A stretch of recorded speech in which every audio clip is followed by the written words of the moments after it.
Good afternoon, everyone, and welcome back to the Commissioner, her team, and all of the departmental officials who are here. The purpose of today's meeting is try two at hearing the report from the Commissioner on her most recent reports. I think there are 4 of them. And we're going to start with a 10-minute opening statement from the Commissioner. And although we had asked the departments to also give an opening statement, I think that we'll skip that and just get right into the questions if there's agreement to do that.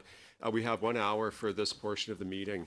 And so I really would like to get into the interactions and the discussion. So with that, Commissioner, we'll turn it over to you and hear from you for your opening statements. Okay, thank you very much. Merci, Monsieur le Président. Je suis très heureuse d'être. Mr. Chair, I'm very pleased to be here to talk about our Spring 2019 reports, which were tabled in the House of Commons in April. I am accompanied by Kimberly Leach, Sharon Clark, and Heather Miller, all people in charge of our audits. I'll be talking to you about 3 audits. Our first audit focused on aquatic invasive species. This includes everything from zebra mussels to Asian carp and green crabs. These species are introduced into Canadian waters by ships, recreational boats, and trade. They compete with native species for food and habitat. And they also have negative impacts on ecosystems and economic activities like fisheries and tourism. They can also damage beaches and docks, build up in water intake pipes, and cause problems in hydroelectric facilities. Long-standing commitments to do so, Fisheries and Oceans Canada and the Canadian Border Services Agency had not taken the steps required to prevent invading species from becoming established in Canadian waters. Fisheries and Oceans Canada didn't know which species or pathways pose the greatest threats to Canada's environment and economy. They didn't know which species or pathways to monitor, and they didn't have an overall picture of which species had become established or where. Fisheries and Oceans Canada had only developed 1 plan to respond rapidly to an invasion, and this was for 4 species of Asian carp. Very important species to be worried about, and so we are ready to respond to an invasion of that species. De plus, Pêche et Océans Canada et l'Agence. In addition, Fisheries and Oceans Canada and the Canada Border Services Agency did not adequately enforce the aquatic invasive species regulations. This was in part because they did not sufficiently support fishery and border services officers. Let's now turn to our second audit, which focused on the federal government's role in protecting fish and their habitat from waste and effluent released into water at active mine sites.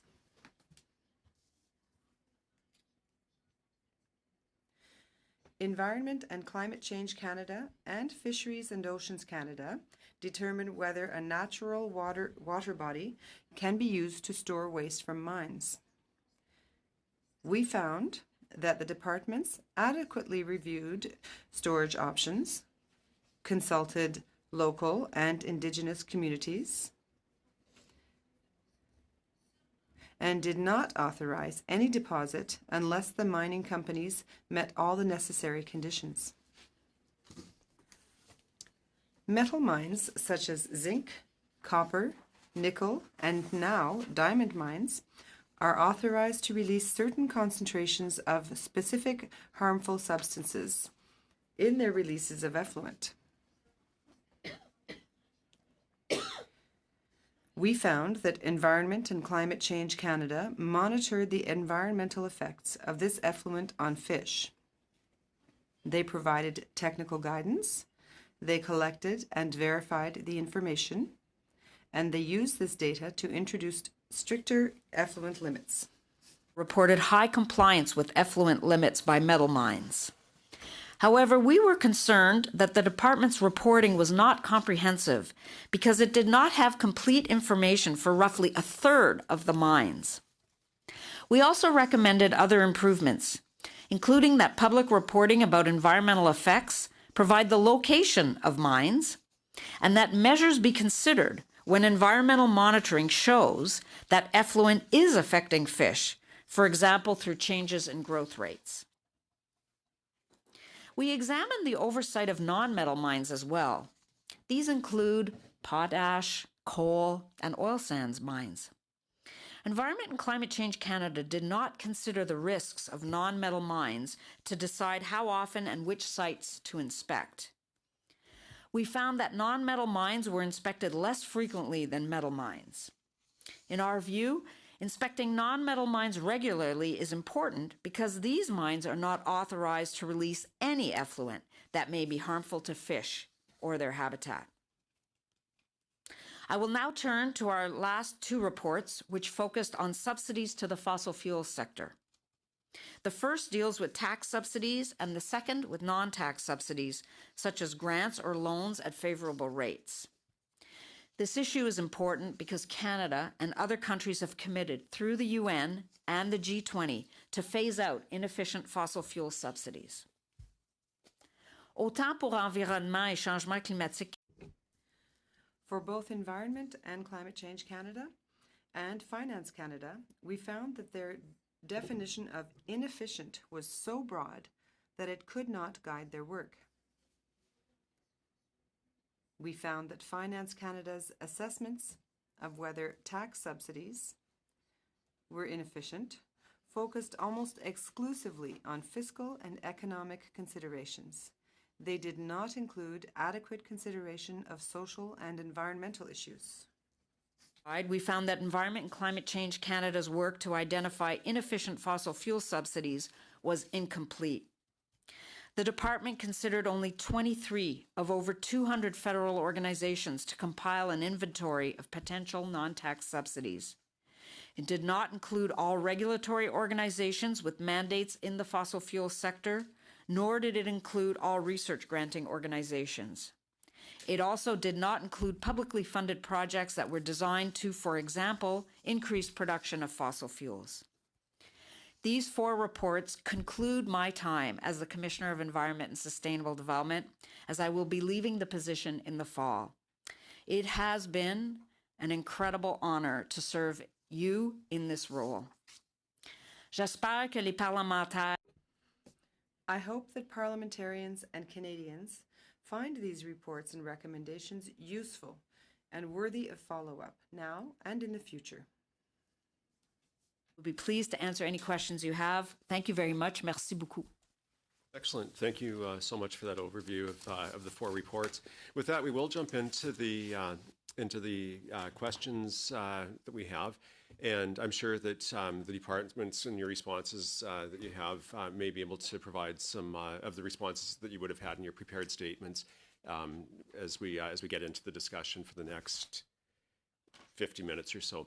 So first of all, I'll have up Ms. Zarowitz for 6 minutes of questions. Before I go into Mr. Chair, can I just ask, can you just describe who's around the table so I can direct my questions, please? I don't need to know, I just need to know this department's here so I can direct my questions, please. Sure. We have Fisheries and Oceans, we have Environment, we have Finance, and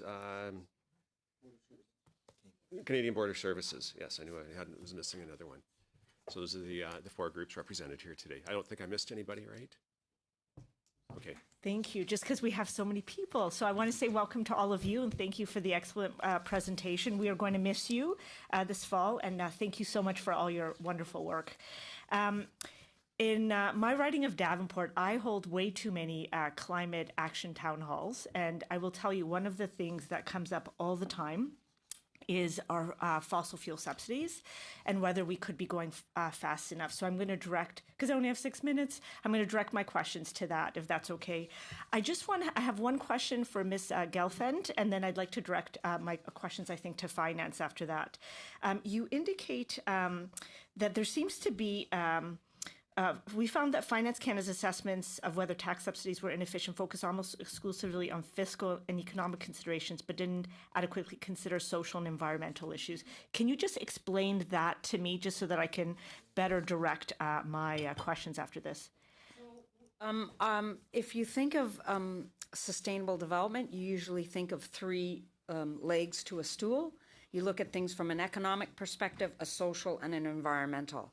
And we were expecting the Department of Finance, when it was reviewing potential fossil fuel subsidies, to be looking at all three parts of that stool. Yeah. And what we found was that most of their analysis, the majority of their analysis, focused almost exclusively on the economic side without being able to show us that they had done a social analysis and an environmental analysis of those potential subsidies. Okay.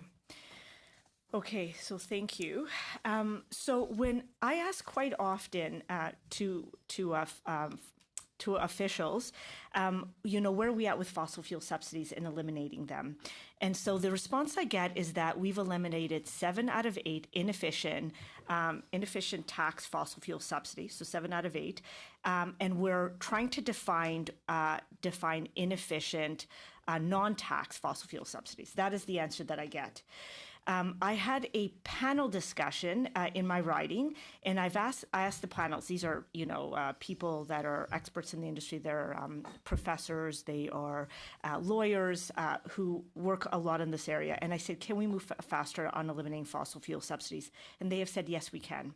We can particularly move faster on whether it's tax or non-tax fossil fuel subsidies that actually directly go to supporting those subsidies that increase greenhouse gas emissions.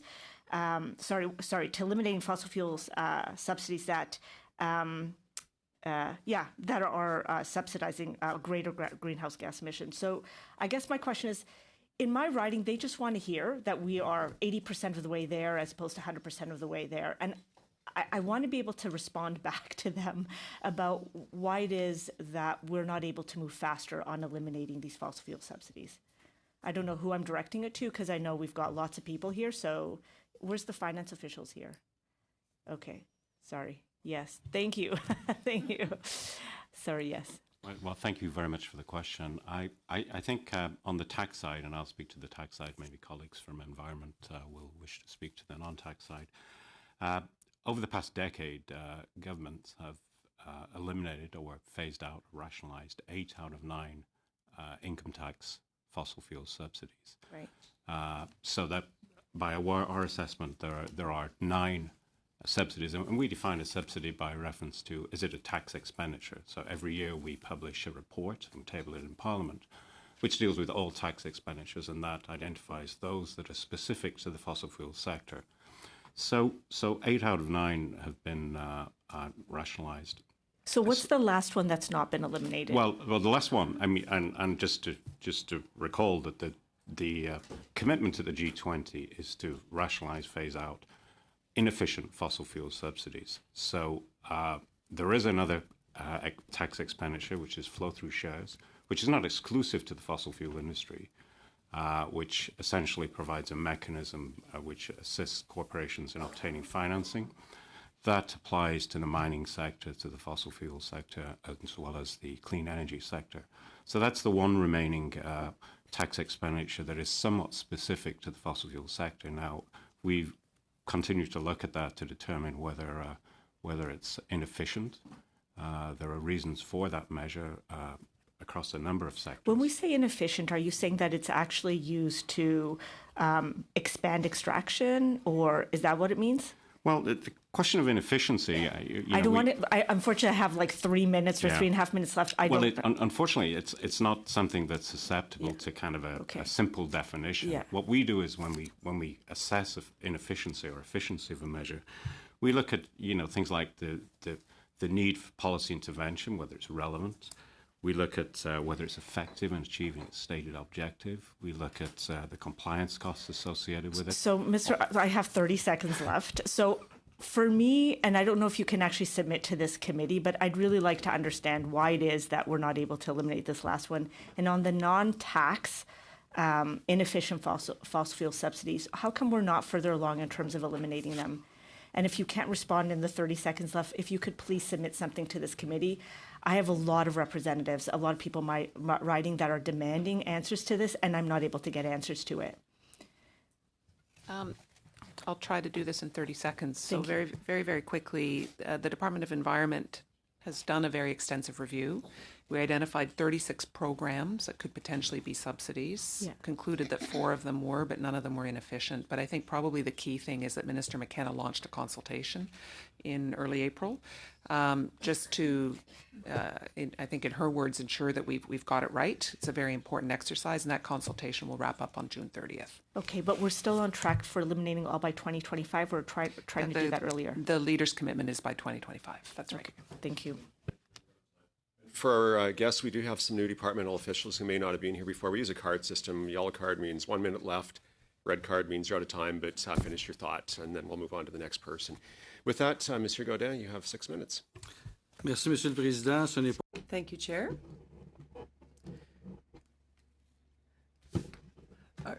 Our time is very close. Oh, it's not like soccer with the red cards. I know that it's probably our last time with the commission as commissioner that we will be working together, but I can assure you, you said in your opening remarks that you hope parliamentarians and Canadians will find your report and its recommendations useful and worthy of follow-up, now and in the future. We met at Public Accounts, and you heard my comments about the fact that unfortunately accountability and follow-up of recommendations and reports was not automatically done. I do think we need to develop a system to make parliamentarians accountable and make officials accountable, as well as everyone else who's involved in decision-making. Thank you for your suggestions, and in front of everyone, I'd like to commit to you to ensure that they are followed up if I am re-elected. Now, I'd like to talk about your report on aquatic invasive species. You said at 1.44, you talked about the history of what happened since 2015, and there were regulations implemented in 2015. In 2018, the department still hadn't set up a process to choose the species to add to the regulations during its when they were next amended. So I don't have much time, so I'll move straight to 1.46 at the end. The National Program on Invasive Aquatic Species hadn't existed, but had not improved the strategic goals of the program in order to guide planning activities as well as resource allocation. Madam Commissioner, I have the good fortune to represent Portneuf-Jacques Party's riding. There are many lakes and many invasive species. We must act now. There were regulations in 2015. It's 2019, and nothing's been done, or practically nothing. What would your suggestion be in terms of priorities? I'm asking you the question, but I'm asking the other departments too if they have comments to add to the Commissioner's comments. What do you think we need to set up immediately in order to reduce and mitigate these invasions? It's all very well to put things up around a lake, but we must be able to do more than what we're doing currently. Can you offer us suggestions so that we can resolve this issue in the coming years? My short answer would be to implement the recommendations of our report, of course. Yes, of course. And a 10-second answer would be, Fisheries and Oceans Canada must have information. They don't have the information right now as to the number of species threatening us, where they're coming in, where they are in Canada. So where they are found in Canada, we have to bridge those gaps, find the information they need. The department also needs to develop action plans to prevent potential invasions, but they need to know which species place us at greatest risk. So we are lacking information. We are lacking risk assessments. We are lacking a strategic plan. Now, we've been talking about this for 20 years. This is our third audit. There's still a great deal of work to do, but I will now hand the floor to Fisheries and Oceans to complete my remarks. We haven't invested $43.8 million in the National Aquatic Invasive Species Program, and this is the first time that we've had a national program. So we are 2 years in. We achieve our staffing levels this year, where we have 20 dedicated staff across the country that are focusing on aquatic invasive species, and they are working with the provinces. And I think your question was very important around establishing priorities and addressing invasive species because the provinces manage the fishery within their jurisdiction, and the federal government is responsible for ensuring through this regulation the prevention of the transport, possession, and import across borders between provinces and between states. So the federal role is really to support coordination with the provinces and working with the US, working with Canada Border Services agencies to prevent the movement of aquatic invasive species. And in 2017, to complement the regulation that came in 2013, is the first time that we've had the capacity to start this work. So we received the Auditor General, the Commissioner's report, with open arms because it aligns very much with the direction that we were undertaking. Clearly, there was not sufficient evidence when the Commissioner was doing her report to be able to demonstrate that all of these measures have been put in place, but we fully accept the recommendations. We do have staff that are now working on these recommendations, and it was very much aligned with our objectives that began in 2017. We kind of stopped work in order to go through this audit in order to reconfirm that we were doing the right kind of work. But the key message I want to convey is the importance of our collaboration with Canada Border Services Agency and with the provinces and territories, and we work with them through national committees, and they are very interested in getting the support from DFO both on the border issues, on the science issues to identify where the threats are. And I do feel that we have Je m'excuse, Monsieur Winfield, 2 petites secondes, parce que... Sorry to interrupt you, Mr. Winfield. I don't have much time left. I do appreciate your response. I'm not necessarily satisfied, but I don't think you should have waited for the Commissioner's report to make such improvements. You should have done so earlier. A quick question for Environment Canada. The Totastille landfill in Quebec, who's responsible for that? There's red water. We've seen a bear drinking in that water. So who's responsible? The province, the federal government, or is it a joint responsibility? There's pollution that must be addressed.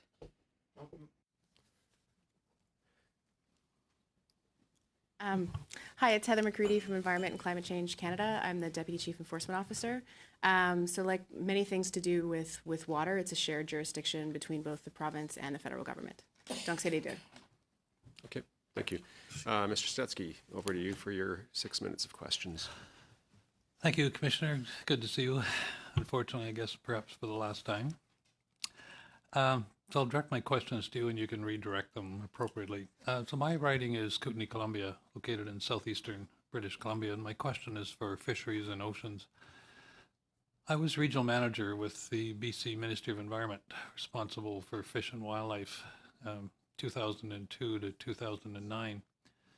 And in the first 2 years, one of my tasks was unfortunately to cut 27% of my staff.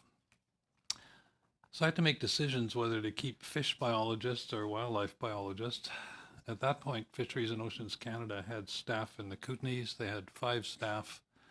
I sat down with the manager at the time. He showed me their organization chart. They were going to have 6 biologists and 6 fisheries enforcement officers in the Kootenays. And so I cut a fish biologist and kept wildlife biologist as one of the steps. So you fast forward to today, there are no fisheries officers left in the Kootenays. And I'm wondering whether that may have contributed to the fact that these invasive species have not been properly identified, and whether there's an opportunity to fix that going forward and get some staff back in the Kootenays. Probably best asked to the department. In last year's budget, there was $284 million announced for a reinvestment in restoring loss protections, which included the staffing of new biologists, new fishery officers. So we are staffing up in BC under the modernization agenda. And within this $43.8 million investment over 5 years, we are also increasing 6 new fishery officers. Granted, it's across the country. And those fishery officers will be focusing on areas of high threat to invasive species entry, so primarily in Quebec and Ontario. But BC is increasingly of concern with respect to sea lamprey moving in from the U.S. and from the west, from the east, moving west. So I would say that specifically in the Kootenays, no, there will be no new individuals, but with respect to staff in Pacific region, we're retaining our existing office structure. So Kamloops is the nearest office, and those staff will be working in the East Kootenays as well as the Fraser. We'll certainly continue to push to have them brought back to the Kootenays because they were very important freshwater protection. Now, related to that, the province of BC now has check stations when you come into the province where they pull over all vessels of any kind. It could be a canoe, it could be boats. And so I stopped last year and checked with them to see what they found over the course of the summer. And at that point, they had found 3 or 4 boats with mussels on them, and they were all from Ontario. So I felt, I mean, what happens, of course, is they are sealed. They're told they're not allowed to put their boat in the water. They've towed their boats all the way from Ontario, and absolutely, I don't want them in the water. But how does a boat get all the way from Ontario to British Columbia before they find out that they're carrying mussels? Like, do no other provinces have check stations a lot across the country, and should they not have something in place potentially in conjunction with the federal government? So definitely, I think the key issue is to identify the modes of transmission, and we do recognize that Ontario is the source for zebra mussels going west, going in every direction. And so your point is well taken. We should indeed be beefing up at the borders, provincial borders for these species. Wayne, we didn't actually look at between provinces. We were looking at between borders, so from Canada, from the U.S.-Canada border. We did find generally that the officers, both for CBSA and fisheries officers, they weren't being provided with enough training and materials to know what to look for and how to deal with it if they did find it. So we need to, for the staff that are there, the CBSA staff in particular, they need to have more support. The fisheries officers also need more support, but both of them need more support for when they do find that coming up from the south. We didn't look at interprovincial. Okay. I just felt badly for the boat owners as well that hauled their boat all the way from Ontario. Wow. And weren't allowed to put it in the water in British Columbia when they got there. So that needs to change going forward. Question quickly on oil and gas subsidies. And I know the Department of Finance apparently disagreed with one of the recommendations, but in your view, what percentage of subsidies, if you're able to even take a guess, are actually being reported currently? I mean, we hear anything from $1 billion, $2 billion worth of subsidies. Do we have any idea what the subsidy actually is to the oil and gas industry? It's a great question. We didn't actually look at that in particular. You got to remember that the federal government's commitment is to reduce inefficient fossil fuel subsidies. So if a fossil fuel subsidy is considered and deemed efficient, there's no commitment to reduce that, only if they're deemed inefficient. And our colleague was telling you some of the things that they mentioned in terms of the definition of inefficient, which at least from my perspective, I looked at it and thought that for both cases, both departments, it didn't seem like a really solid definition of what inefficient fossil fuel subsidies was. It was a series of considerations as opposed to a definition. So Canada still hasn't defined from my perspective, what inefficient means. In terms of the non-tax side, Environment Canada only looked at 23 of 200 federal organizations. Didn't look at a whole series of organizations that we thought they could have looked at. And on the tax side, there's still some benchmark tax measures that still need to be looked at. So there's 12 benchmark tax measures. They've reviewed 2 of them, so there's still 10 more to review to see if, at least at the time of our audit, that's what we found. They may have been completed since then, but at the time when our audit finished, they still had that to do. So I can't give you a number, and the numbers vary by which organization. Can't give you a number. On this one, but our representative from Finance would like to make a brief comment, so I'll give you the floor for a minute.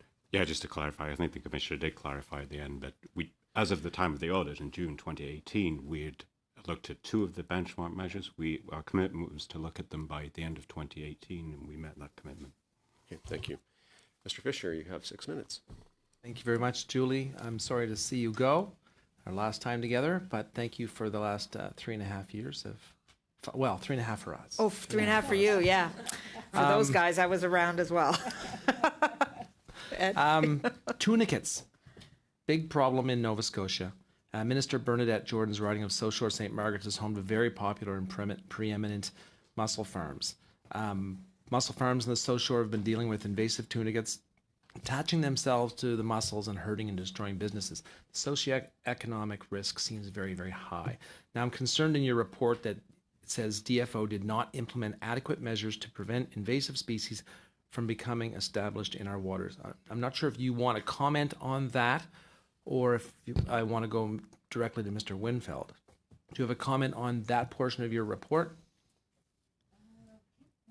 You've read it exactly as it is, so I would go to the. Thank you. to So, the Mr. department. Winfeld, you had talked about some of the things that you're going to do, and I'm glad that you've taken the recommendations of the commissioner. But looking ahead, specifically for tunicates, what are the next steps specifically for this particular invasive species and how it's impacting mussel farms in Nova Scotia?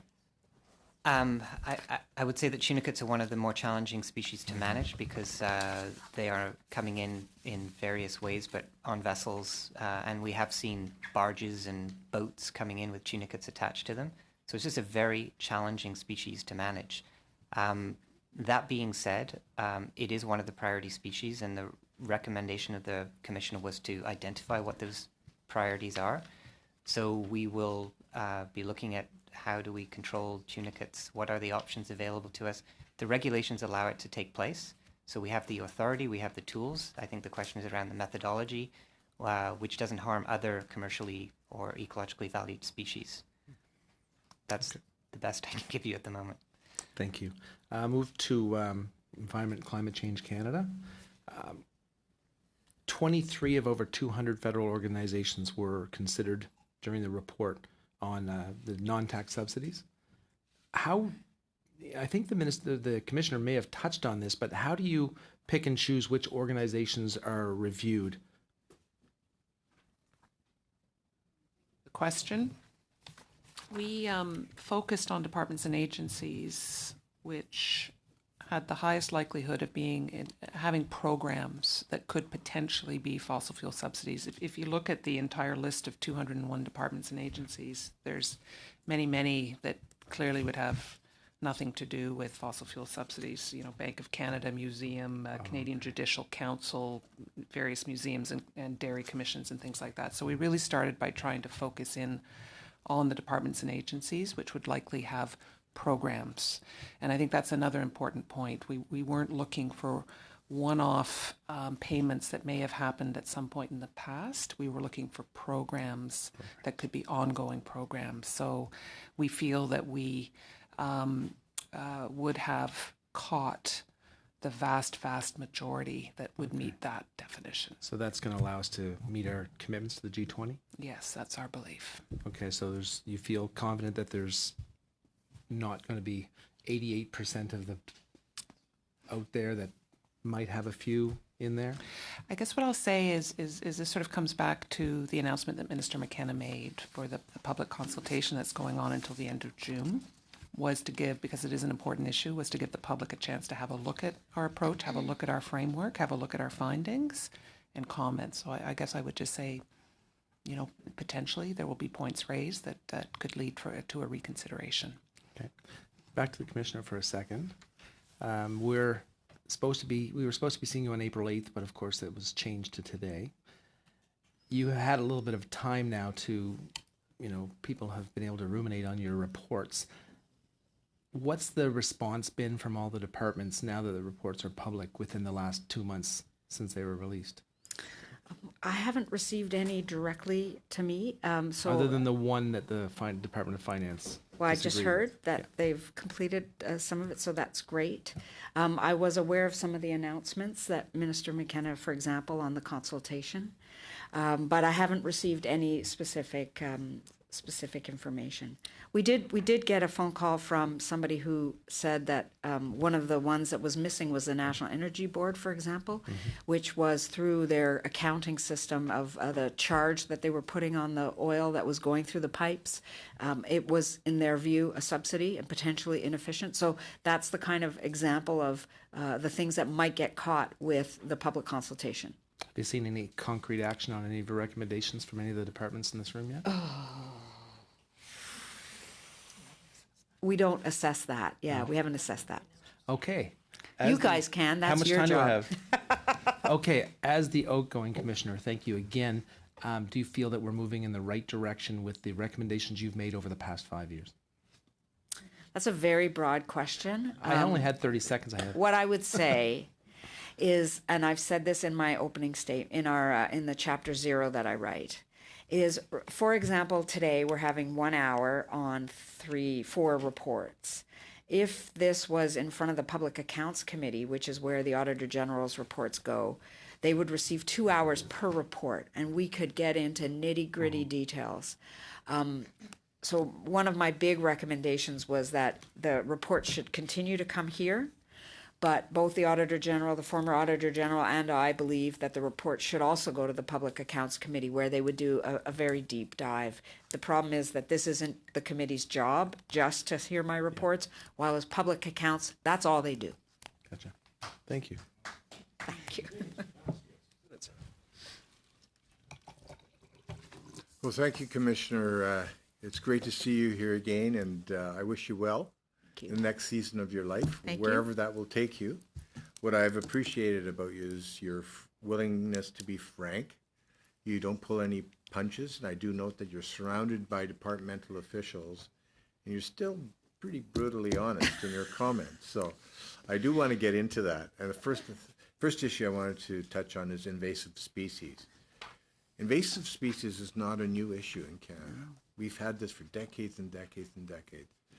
And yet I see your report. I mean, on the face of it, if you look at your statement, it's pretty damning. You know, DFO and CBSA had not taken the steps required to prevent invading species from becoming established in Canadian waters. I mean, seriously? It's not like this is a new problem. And they didn't know which species or pathways posed the greatest threats to Canada's environment. Honestly, folks, that's a pretty shocking statement. And I didn't hear a mea culpa from our DFO folks here. I'm concerned. Is it an issue of resources? Like, were you able to identify what's driving these shortcomings? Interestingly enough, when Auditor General audits departments on performance audits, we don't actually look at that too much. We don't look at the financial side. That's what our financial people do. So I think the best person to answer that question would be the official. Well, that's what I will do then, because there's also an issue here of not enforcing, right? So, you know, there's a lot of meat here, things that the department's going to have to fix and fix quickly. Now, I did hear the department suggest that they're just now getting to a point where they have the resources to get this done. On the West Coast, which is where I'm from, I have also heard that our enforcement resources over the last few years have been completely depleted. And I mean completely. We don't even have enforcement officers to go to court to provide testimony when we're going after scofflaws. So maybe to the departmental officials, can you assure us that the required resources are being deployed to make sure that the shortcomings identified in the Commissioner's report are going to be addressed? So I can't speak to the parliamentary allocation of resources to the department, but I can speak to the fact that in 2017, it was the first time that we had dedicated resources for aquatic invasive species. And we have a permanent resource base. This is not 5-year funding, this is permanent. I think that the report, we accepted all of the recommendations because we see the need, but I think that it's creating the impression that the department is not doing anything on invasive species, which is not true. Yeah. The report itself was narrow in scope, to only looking at the management and control actions for priority species. We have a sea lamprey control program in Ontario that's been in existence since 1955. We have the program for Asian carp, which has been in existence for 5 years and has now been renewed permanently. We have a ballast water control program on the St. Lawrence River to prevent ballast species from coming in through ballast water in ships. And the primary vectors for invasive species is through marine traffic and through the recreational boating sector.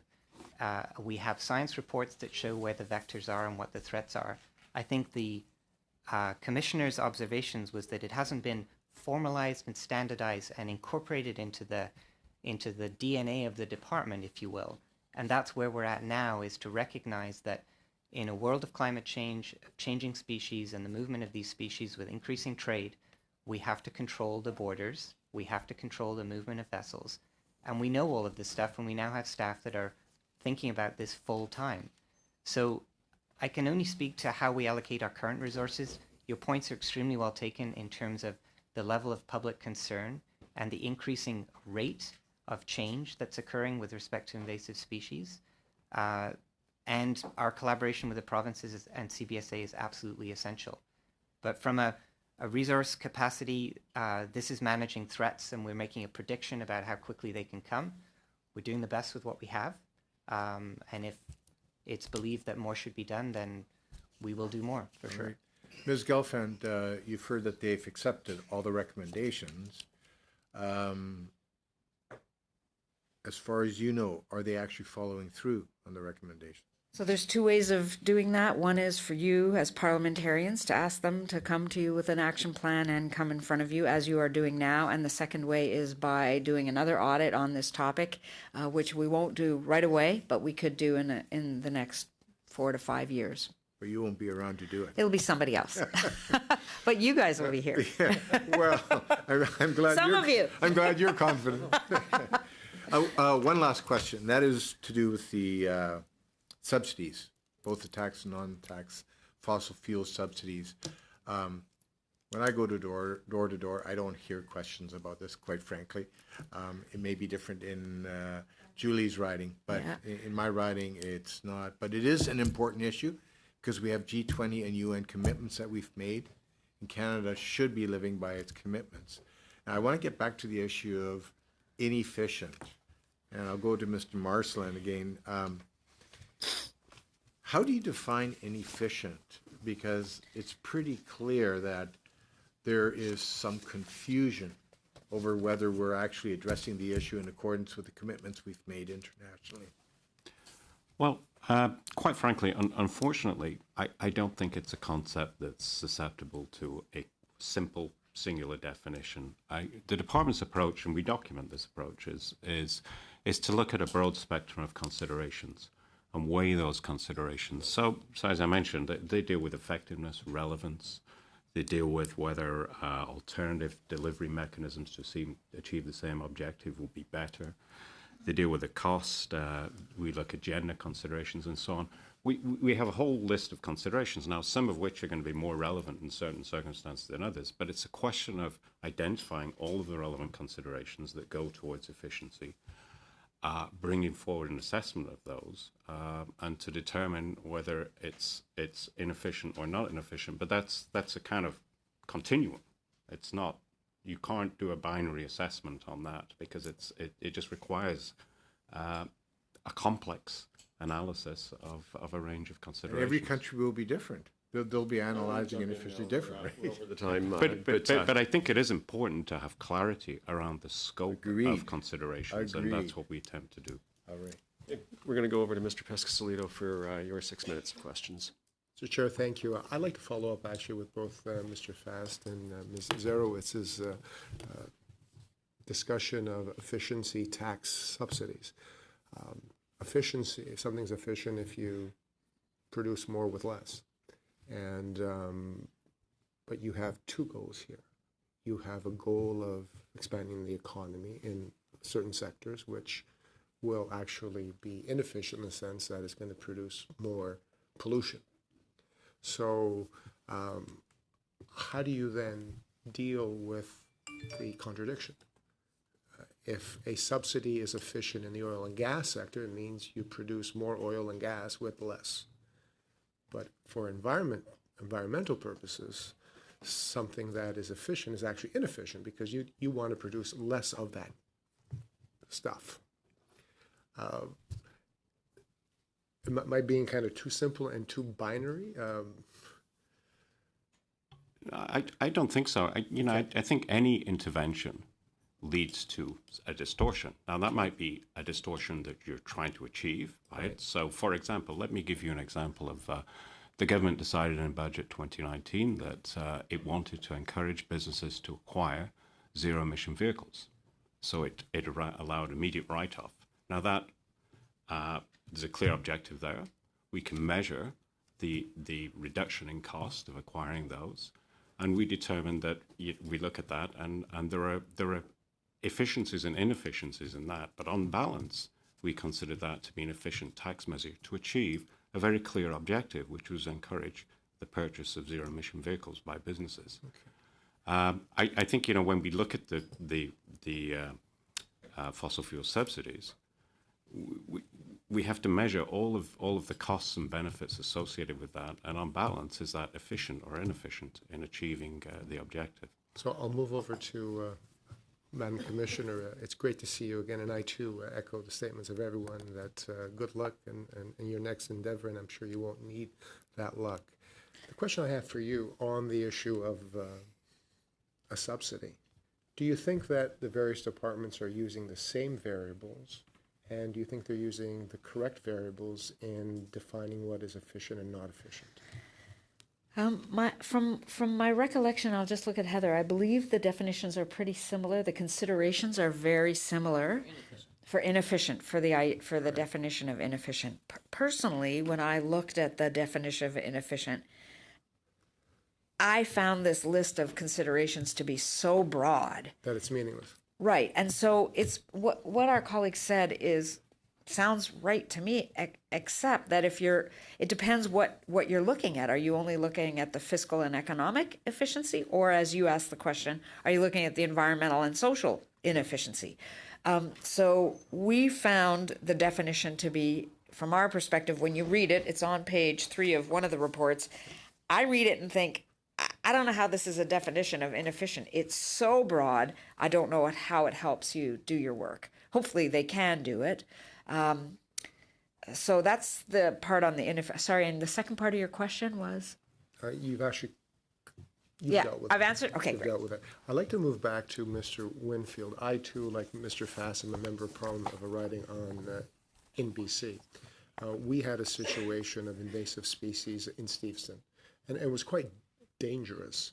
The concern that I have on the department's action or inaction, it's as if you mentioned something that I think is key: collaboration with other stakeholders, the province, and in the case that we're going to talk about, the municipality.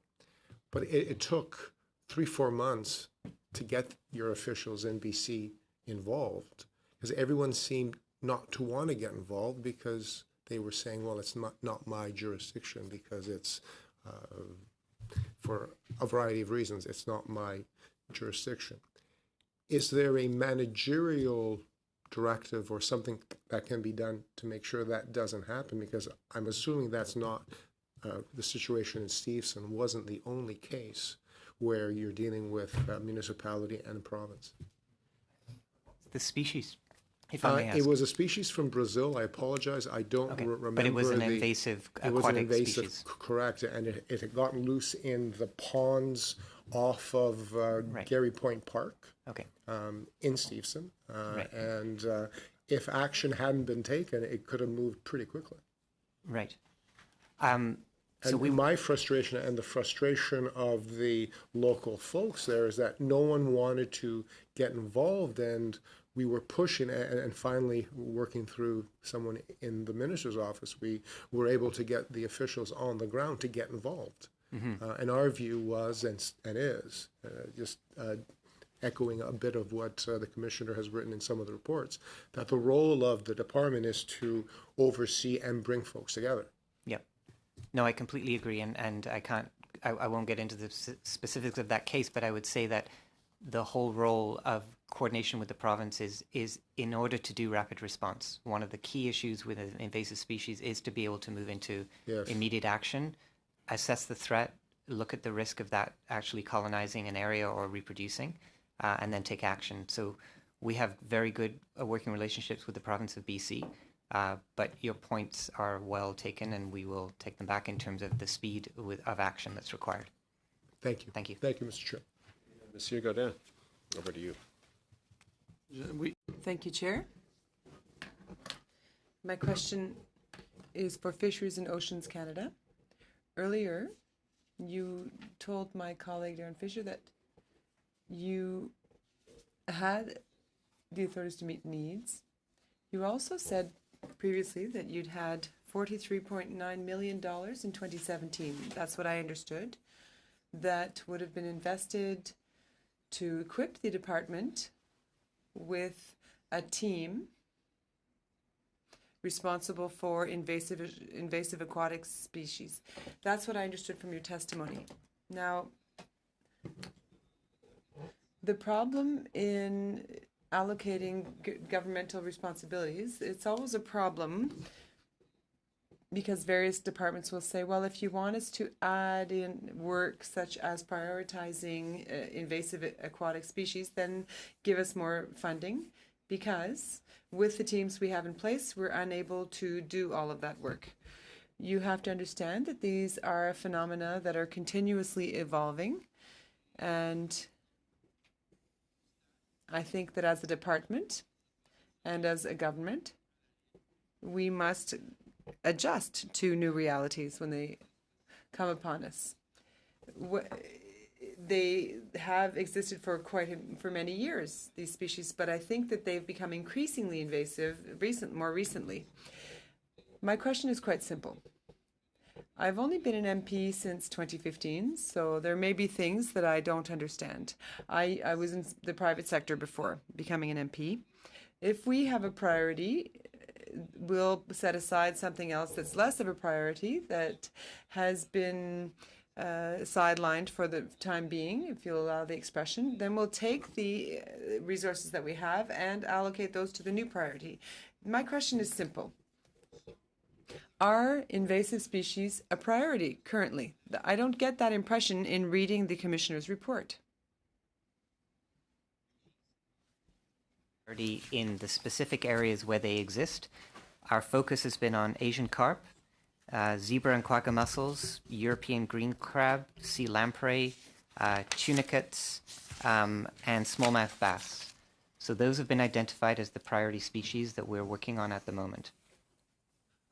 Now,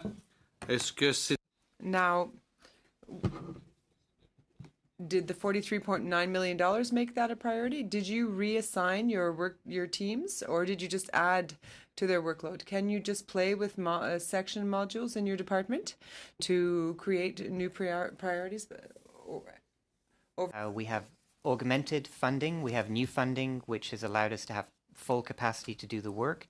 And using our internal and existing capacity in science, fisheries management, conservation and protection, is to get action when it comes to prevention of transfer and eradication of species. Écoutez, moi, je lis dans le rapport, là.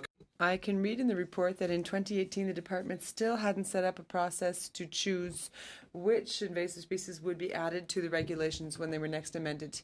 You're saying that you have moved teams around, you took $43.9 million, and 1 year later, or a year and a half later, it's still not operational. Is that what you're saying?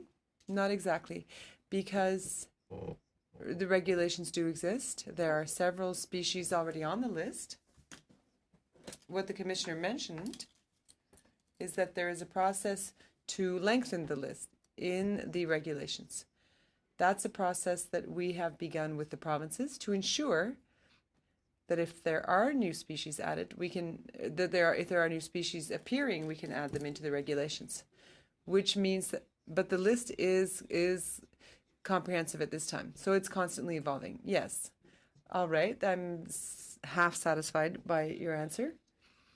I'd like to move to the next file when it comes to fossil fuel subsidies. The tax, the fiscal fossil fuel subsidies. I have an existential question once again. My status as a fairly new MP means that I'm still optimistic. I'm an eternal optimist, actually, but I still believe in these things. Is there, when it comes to international standards Canada has adhered to, instead of defining inefficient subsidies, why not reverse the approach, which could be quite simple, choosing subsidies that are efficient? So that means that if they're efficient, we have just eliminated, by the same stroke of the pen, the inefficient subsidies. It may be simplistic, but I think it might be more efficient than one might believe. Would anyone like to respond to my question? The commitment was the commitment, so we live with that. I mean, I think the question was, if it's efficient, you should get rid of it because then it's producing, it's effective at producing more production, I guess. I mean, that goes to there is a challenge around applying an inefficiency test, and I think we've had a discussion about what that challenge is in terms of assessing that. But we live with the collective commitment that was made at the G20. It is a collective commitment, and we have made significant progress on the tax side and meeting. There was a red card, so I have run out of time, although I had another question. Thank you so much. Another full set of questions, and so I'm inclined to stop here. We are going to be going in camera next, and so it always takes a few minutes to clear the room. So with that, I would like to thank the Commissioner and her team for being here. As was said many times, Commissioner, you've been fantastic to deal with. We are going to miss you tremendously, but I'm sure you'll find lots of productive things to do in your whatever you see take on next. And thank you to all of the departmental officials for being here. It's always a pleasure having you and hearing from you. So thank you so much for joining us. May I just say a word? One thing I wanted to say to this committee was your lack of the fact that this committee almost acted like a public accounts committee, was not particularly partisan the whole time I've been here, was wonderful to see, because the questions you asked were good questions on all sides, and so we really appreciated that. That is how it should operate when you're dealing with our audits. It was perfect. Thank you. Excellent. Well, and thank you again, and all the best in the future. And I'm sure that we'll see members of your team back in the next Parliament. No flowers? So, you got the flowers last time. But thank you so much. With that, we're going to suspend, and we'll come back in a few minutes once we've cleared the room.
Thank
you.